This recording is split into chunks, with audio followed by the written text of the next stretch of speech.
আসসালামু আলাইকুম, সবাই কেমন আছেন? চলে আসলাম নিউ আরেকটি ভিডিও নিয়ে। সবাই চায় স্পেশাল নতুন নতুন কোনো আইটেম খাওয়ার জন্য। তো আমিও একটা নতুন আইটেম নিয়ে আসলাম। আম দিয়ে, ডাল দিয়ে এবং সজিনা দিয়ে আমি রান্না করেছি। তো সেই রেসিপিটি আপনাদের সাথে শেয়ার করতেছি। আশা করি আপনাদের কাছেও অনেক ভালো লাগবে এবং আপনাদেরও উপকার আসবে। তো যাই হোক, আমি চলে যাচ্ছি মূল রান্নায়। এখানে আমি 2টা আম নিয়েছি আর নিয়েছি সজিনা। তো এই আম এবং সজিনাগুলো আমি এখন ভালো করে কেটে সুন্দর করে পরিষ্কার করে নিচ্ছি। তারপরে আমি চলে আসলাম রান্নাঘরে। এইখানে চুলায় হাঁড়ি বসিয়ে দিলাম। হাঁড়িতে আমি সজিনাগুলো প্রথমে দিয়ে দিচ্ছি। সজিনাগুলো আমি এবার ছোট ছোট টুকরা টুকরা করে নিয়েছি।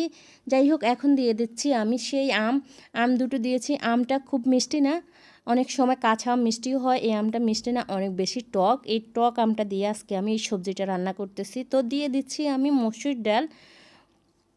মসুর ডাল দেওয়ার আগে আপনারা কিছুক্ষণ ভিজিয়ে রাখবেন সবসময় রান্নার আগে, তাহলে কিন্তু রান্নাটা খুব ভালো হয় এবং মসুর ডালটা ভালো করে পরিষ্কার হয়। মসুর ডালটা যত বেশি পরিষ্কার করে ধোয়া যায় ততই কিন্তু স্বাদটা বাড়ে। যাই হোক, প্রথমে দিয়ে দিলাম আমি রসুন, গোটা রসুন, আর দিয়ে দিলাম কাঁচামরিচ ফালি করা এবং পেঁয়াজ কুচি। তারপর দিয়ে দিচ্ছি আমি পরিমাণ মতো হলুদ গুঁড়া, মরিচ গুঁড়া, জিরা গুঁড়া এবং স্বাদ মতো লবণ। তারপরে দিয়ে দিচ্ছি আমি একটু সরিষার তেল। এখন দিয়ে দিতেছি পানি। তো পানিটা আমি একসাথে দিয়ে দিচ্ছি। একসাথে দিয়ে আমি একটু নেড়ে ছেড়ে ঢাকনা দিয়ে তারপর আমি আস্তে করে জাল করব। যাই হোক, আজকে এতটুকু পানি দেব, একবারে আমি সব কিছু একসাথে বসিয়ে দিলাম। আর কোনো কিছু দিতে হবে না, লাস্টে শুধু আমি একটু ফোড়ন দেব।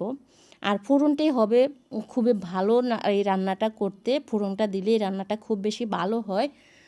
তো যাই হোক, একটু আস্তে নাড়তে হবে, যেহেতু আমটা এখনও কাঁচা, তো গলে যেতে পারে। এমনিতেও গলে গিয়েছে, তারপরও আমি একটু আস্তে করে নাড়তেছি যাতে করে আর বাকিটা না গলে। যেহেতুটুক এমনি গলা যায় গলে গেছে।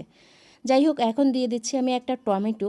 টমেটোটা একটু দেরি করে দিয়েছি যাতে করে টমেটোটা না গলে একটু যেন আস্থা থাকে, সেজন্য একটু লাস্টেই আমি টমেটোটা দিয়েছি। তো দেখুন, এখন আমি ঢাকনা দিয়ে আরেকটু জাল করব। আর পাশেই আমি ফোড়ন তৈরি করতেছি। ফোড়নের জন্য এখানে 4-5টা শুকনো মরিচ নিয়েছি। শুকনো মরিচটা একটু তেলে ভেজে কালার করে তারপর পেঁয়াজ কুচি দিয়ে পেঁয়াজটা বেরেস্তার মতো করে এখন একটু আমি সরিষা দিয়েছি কয়েকটা।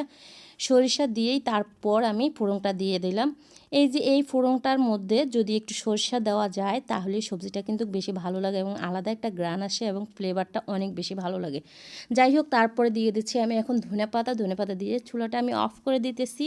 তো আজকে এই পর্যন্ত দেখুন সবজিটা লাস্ট পর্যায়ে কীরকম হয়েছে, কালারটা কত সুন্দর আসছে, তাই না?